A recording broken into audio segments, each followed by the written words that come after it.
بسم اللہ الرحمن الرحیم۔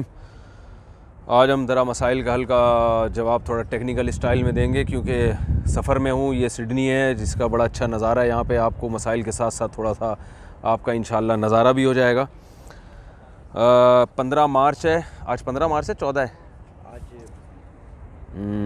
ہفتے کا دن ہے آج ہے جی 14 مارچ سیٹرڈے 2020۔ یہ پہلا سوال پوچھا ہے، غریبوں میں کھانا بانٹنے کے لیے زکوٰۃ دینا۔ یہ عبدالقدوس ممبئی سے پوچھتے ہیں، ہمارے یہاں پڑوس میں ایک آدمی روزانہ 50-60 لوگوں کو فری میں کھانا کھلاتا ہے۔ لوگ اسے راشن دیتے ہیں تو وہ کھانا بنا کر کھلاتا رہتا ہے۔ کیا ایسے آدمی کو زکوٰۃ کے پیسوں سے راشن لے کر دے سکتے ہیں یا نہیں؟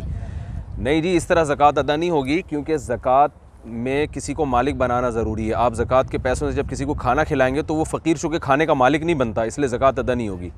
زکوٰۃ جب ادا ہوگی جب کھانا شاپر میں پیک کر کے آپ اس کو یا برتن میں اس کو دے کے آپ بولیں گے یہ تمہارا ہے، تم کھاؤ یا جس کو کھلاؤ، تمہاری مرضی ہے۔ تو جب تک اس طرح سے تملیک نہیں ہوگی زکوٰۃ ادا نہیں ہوگی۔ تملیک الگ چیز ہے، اباحت الگ چیز ہے۔ اباحت کا مطلب ہوتا ہے کسی کو کھانے کی پرمیشن دے دینا، تو پرمیشن سے زکوٰۃ نہیں ادا ہوتی، کسی کو اس چیز کا مالک بنانا پڑتا ہے۔ پھر وہ جب مالک بن جائے گا تو اس کو اختیار ہے کھائے یا بیچے یا جو بھی کرے۔ کلموں سے داڑھی سیٹ کرنے کا حکم۔ ساجد صاحب انڈیا سے پوچھتے ہیں، کانوں برابر میں کلموں سے نیچے جو داڑھی ہوتی ہے اور بالکل نکل رہی ہوتی ہے، کیا اسے کاٹ کر سیٹ کرا سکتے ہیں؟ کانوں کے برابر یعنی کان کے برابر جو یہ بال ہوتے ہیں نا، یہ والی ہڈی ہے جو نیچے پھر جبڑا شروع ہوتا ہے اور اس ہڈی سے اوپر سر ہے، تو یہ والی جو ہڈی ہے، اس ہڈی کے نیچے جو بال ہیں وہ داڑھی کے بال ہیں، وہ نہیں کاٹ سکتے۔ اس سے اوپر کے بالوں کو چھوٹا کرایا جا سکتا ہے۔ مٹی کے برتن میں کیا کھانا کھانا سنت ہے؟ حسین ظفر حیدرآباد سے کہتے ہیں، کیا مٹی کے برتن میں کھانا پینا سنت ہے؟ سنت دینیہ نہیں ہے، سنت عادیہ ہے، کیونکہ اس دور میں برتن مٹی ہی کے ہوا کرتے تھے عام طور پر، اس لیے مٹی کے برتن میں آپ صلی اللہ علیہ وسلم کھانا کھاتے تھے۔ باقی وہ الگ بات ہے کہ جو سنت دین سے جس کا تعلق نہیں ہے، آپ صلی اللہ علیہ وسلم نے عرب کے کلچر کے طور پر جس چیز کو کیا اس میں بھی ہمارے لیے بہرحال برکت ہے، لیکن اس کو سنت دین کی سنت نہیں قرار دیا جا سکتا۔ آپ جیسے ساری دنیا اسٹیل کے برتنوں میں کھانا کھا رہی ہے تو آپ بھی اسی میں کھائیں، یہ زیادہ اچھا ہے۔ ایسا اپنے آپ کو نہیں بنا کے پیش کرنا چاہیے دینداروں کو کہ لوگ ڈرنا شروع ہو جائیں، پتہ نہیں کہاں لے کے جا رہے ہیں ہمیں۔ تو نبی صلی اللہ علیہ وسلم نے جو مٹی کے برتنوں میں کھانا کھایا ہے اس کی وجہ یہ تھی کہ اس دور میں مٹی کے برتن ہی تھے۔ مسجد میں ویڈیو بیان سننا کیسا ہے؟ مسجد میں بیٹھ کر ویڈیو بیان سننا کیسا ہے؟ محمد عزیز میرٹھ سے پوچھتے ہیں۔ جائز ہے بھائی۔ مرحوم کی قضا نمازوں کا کیا کفارہ ہے؟ اگر کوئی فوت ہو گیا ہو اور اس کے ذمے نمازیں رہ گئی ہوں تو اس کا کفارہ کیسے ادا کریں گے؟ عمران خان کے پی کے۔ دیکھیں، مرحوم نے اگر نمازوں کے فدیے کی وصیت نہیں کی ہے تو پھر وارثوں پر لازم نہیں ہے کہ وہ نمازوں کا فدیہ ادا کریں، اور اگر مرحوم نے وصیت کی ہے تو پھر فدیے میں 1/3 جو مرحوم نے کل ترکہ جتنا چھوڑا ہے اس میں 1/3 کے اندر آپ اس کے فدیے کو نمازوں کا فدیہ ادا کر سکتے ہیں۔ 1/3 سے زیادہ میں آپ فدیہ ادا نہیں کر سکتے، تو اور اگر وصیت کی نہیں ہے تو پھر فدیہ نہیں ہے۔ قرعہ اندازی میں نکلنے والے انعام کا حکم۔ حسن فاروقی راولپنڈی سے پوچھتے ہیں، قرعہ اندازی میں جو انعام نکلتا ہے کیا اسے وصول کر سکتے ہیں یا نہیں؟ بول نیٹ ورک کی وجہ سے ہمیں میسج آیا تھا کہ آپ کے نمبر پر ایک انعام نکلا ہے، کیا اسے وصول کرنا جائز ہوگا یا نہیں؟ حسن فاروقی صاحب راولپنڈی سے۔ دیکھیں، قرعہ اندازی میں جو انعام نکلتا ہے نا، اگر آپ نے اس کے بدلے میں کوئی پیسے نہیں دیے تھے ان کو تو پھر تو یہ انعام ہے۔ ایک تو ہوتا ہے نا رقم داؤ پہ لگانا، آپ نے پیسے دیے اور پھر پرچی میں آپ کا نام آ گیا تو انعام نکل گیا، نام نہیں آیا تو وہ پیسے ڈوب گئے، تو یہ حرام ہے، ناجائز ہے۔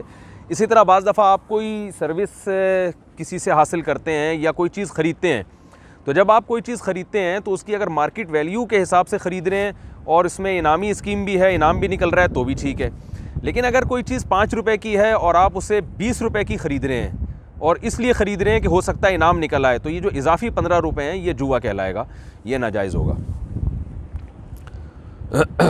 کیا سالگرہ منانے کا جواز ہے؟ جس طرح پینٹ شرٹ اور میز پر کھانا کھانا جائز ہو گیا، کیا اسی بنیاد پر سالگرہ منانا بھی جائز ہو سکتا ہے؟ کیونکہ یہ بھی مسلمانوں میں رائج ہو گیا ہے اور غیر مسلموں سے مشابہت ختم ہو گئی ہے۔ سائم صاحب انڈیا سے۔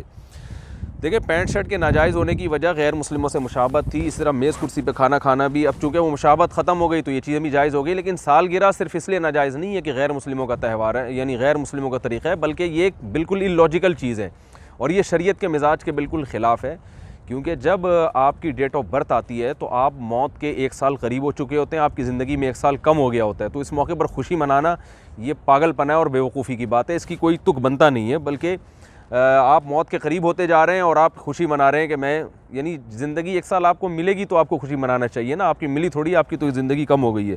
تو اسلام ایسے الوجیکل کام کرنے کی ہمیں اجازت نہیں دیتا۔ چلتی ٹرین میں نماز کیسے پڑھیں؟ ٹرین چل رہی ہو اور ہم قبلے کی طرف نماز پڑھیں مگر بیچ میں ٹرین قبلے سے ہٹ گئی تو کیا حکم ہوگا؟ محمد عرفان راجستھان سے۔ ٹرین اگر قبلے سے ہٹ گئی تو آپ کو گھوم کے اسی حساب سے قبلے کی طرف اپنا رخ پھیرنا پڑے گا، یہ ذہن میں رکھیں، کیونکہ اللہ تعالیٰ نے قرآن مجید میں فرمایا انما تکونوا وحیث ما کنتم فولوا وجوہکم شطرا، تم دنیا میں جہاں بھی ہو اپنے رخ کو نماز میں قبلے ہی کی طرف تمہیں رکھنا پڑے گا۔ تو فرض نماز میں بہرحال آپ کو قبلہ رخ ہو کے پڑھنا ضروری ہے جب تک کہ آپ قبلے کا تعین آپ کے لیے ممکن ہو۔ مقتدی کا وضو ٹوٹ جائے تو صف سے کیسے نکلیں؟ اگر نماز میں مقتدی کا وضو ٹوٹ جائے، وہ پہلی یا دوسری صف میں ہو تو کیا کرے؟ عبد الرحمن بنگلور سے، اس کو چاہیے کہ وہ پتلی گلی سے نکل جائے۔ تو اگر نماز میں آپ کا وضو ٹوٹ گیا تو آپ فوراً وہاں سے نکل جائیں صفوں کو توڑ کر، اور ناک پہ ہاتھ رکھنا چاہیے تاکہ دوسرا یہ سمجھے کہ شاید آپ کی نکسیر پھوٹی ہو، تاکہ ایک پردہ بھی رہے، اور جو ہے وہ بہرحال نکلنا وہاں سے ضروری ہے، وہاں صف میں کھڑے ہو کر نماز پڑھنا جائز نہیں ہے، بلکہ آپ کو صف توڑ کر آپ کو نکلنا پڑے گا وہاں سے۔ قرآن حفظ کر کے بھولنے کی کیا سزا ہے؟ عادل صاحب انڈیا سے پوچھتے ہیں، قرآن حفظ کر کے جو بھول جاتے ہیں اس کے بارے میں کہا جاتا ہے کہ اس کا بہت بڑا گناہ ہے، اگر کوئی حافظ بھول گیا ہو اور دوبارہ یاد کرنے کی کوشش کرے مگر یاد نہ ہو رہا ہو تو اس کے بارے میں کیا حکم ہے؟ یاد رکھیں جو حدیث میں آتا ہے نا کہ جو قرآن یاد کر کے بھول جائے تو اس کا بہت بڑا گناہ ہے، تو راجح قول کے مطابق اس سے مراد وہ شخص ہے جو دیکھ کے بھی نہ پڑھ سکتا ہو۔ عرب میں ایسا ہوتا تھا، امی ہوتے تھے تو کچھ دیکھ کے پڑھنا سیکھتے تھے، پھر اس بات کا امکان تھا کہ وہ بھول جائیں، تو جو دیکھ کے بھی نہ پڑھ سکے وہ اس وعید میں داخل ہے۔ جو زبانی یاد کیا اور بھول گیا تو علماء کے جو راجح قول کے مطابق وہ اس وعید میں داخل نہیں ہے۔ لہذا اگر کسی نے قرآن حفظ کیا اور بھول گیا تو اسے وہ شدید گناہ نہیں ملے گا، لیکن ویسے یہ نعمت کی ایک بہت بڑی ناقدری ہے کہ اللہ تعالیٰ نے آپ کو قرآن حفظ کرنے کی توفیق عطا فرمائی اور آپ اس کو بھول گئے، تو یہ نعمت کی ناشکری بہرحال ہے۔ اس پہ اللہ اگر کسی کو گناہ دے دے تو اس بات کا امکان بہرحال موجود ہے، کیونکہ قرآن میں اللہ نے فرمایا لئن شکرتم لازیدنکم ولئن کفرتم الا عذابی لشدید، تم شکر کرو گے تو میں نعمتیں بڑھاؤں گا، ناشکری کرو گے تو اللہ کا عذاب بہت سخت ہے۔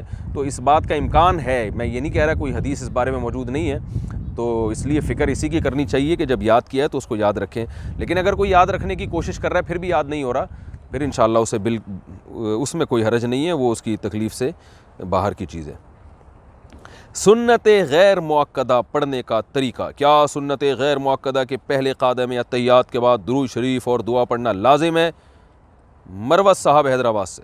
سنت غیر مؤکدہ میں اتحیات کے بعد درود شریف اور دعا پڑھنا لازم نہیں ہے، پڑھ لیں تو بہت اچھی بات ہے، نہیں پڑھیں تو بھی ٹھیک ہے۔